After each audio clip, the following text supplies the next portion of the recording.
ಅಡೆತಡೆಗಳು ಏನೇ ಮಾಡಿದ್ರು ನಿಮ್ಗೇನು ಸಿಗಬೇಕು ಅಂತ ಅವ್ನು ಬರೆದಿರ್ತಾನೆ, ಅಲ್ಲಿ ಪ್ಲ್ಯಾನ್ ಸ್ಯಾಂಕ್ಷನ್ ಆಗಿದೆಯಲ್ಲ ಅಷ್ಟು ಸಿಕ್ಕೇ ಸಿಗುತ್ತೆ.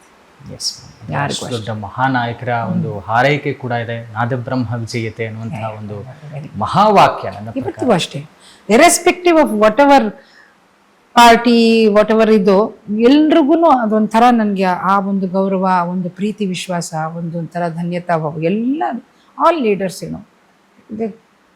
These are all memories.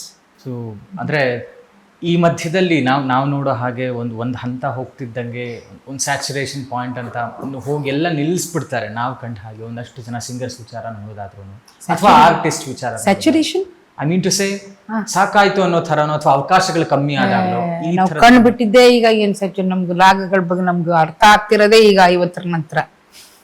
ನಾವು ಇನ್ ಮುಂದೆ ದೇವ್ರು ನಮ್ಗೆ ಶಕ್ತಿ ಕೊಡ್ಬೇಕು ಅಷ್ಟೇ. ಆಕ್ಚುಯಲ್ ಸಾಧನೆ ಸ್ಟಾರ್ಟ್ಸ್ ನಾವು. ಭೀಮಸೇನ್ ಜೋಶಿ ಅವ್ರು ಹೇಳೋರು 20ಕ್ಕೆ ಏನೋ ಜೋಶ್ ಇರ್ತದ, ಕಲೀಲಿಕ್ಕೆ ಹೋಗ್ತೀವಿ. 40ಕ್ಕೆ ಏನೋ ವಿಷಯ ಅದ ಅಂತ ಎಷ್ಟು ಗೊತ್ತಾಗ್ತದೆ. 50ಕ್ಕೆ ತಿಳುವಳಿಕೆ ಬರ್ತದಂತ ಏನು ಹಾಡ್ಬೇಕು ಅಂತ. 60ಕ್ಕೆ ಸಾಧನ ಸ್ಟಾರ್ಟ್ ಆಗ್ತದೆ.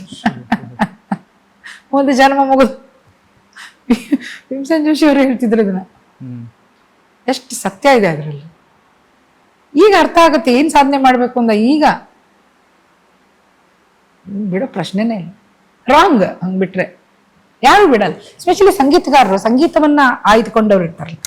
Singing is different, being a musician is different. Singers are different from musicians. ನಿಜ ನಿಜ ನಿಜ. ಅಂದ್ರೆ ಈಗ ಅದು ಎವ್ರಿಬಡಿ ಕ್ಯಾನ್ ಸಿಂಗ್. ಹಾ, ಮನೇಲಿ ಅಡಿಗೆ ಮಾಡಿ ನಮ್ಮ ಕೆಲಸದವಳು ಇವತ್ತು ಬಂದಿಲ್ಲ. ಅವಳು ಏನು ಬೀರಪ್ಪನ್ಗೆ ಆರತಿ ಅಂತ ಎಷ್ಟು ಚೆನ್ನಾಗಿ ಹಾಡ್ತಿರ್ತಾಳೆ. ಕನಕಪುರದವಳು ನಮ್ಮ ಬೀರಂಗೆ ಪಿಚ್ಚಲ್ಲಿ ಆಡ್ತಿರ್ತಾಳೆ. ಒಳ್ಳೆ ಮ್ಯೂಸಿಷಿಯನ್ ಅಂತ ಹೇಳಕ್ಕಾಗಲ್ಲ. She can sing. Everybody can sing, not everybody can become a musician. ಅದಕ್ಕೆ ದುಡಿಬೇಕು ತುಂಬಾ. ನೀವು ಸಿನಿಮಾ ಕೆಳಗೆ ಭೂಮಿಗೆ ನೀವು ಎಷ್ಟು ಕೆಳಗೆ ನಿಂತ್ಕೋತೀರಿ ಅಷ್ಟು ನಿಮ್ಮನ್ನು ಗಟ್ಟಿ ಮಾಡುತ್ತೆ. ಹಾರ್ತಾ ಇದ್ರೆ ಬಿಲ್ಡಿಂಗ್ ಕ್ಯಾಸಲ್ಸ್ ನೇರ್ ಅಷ್ಟೇ.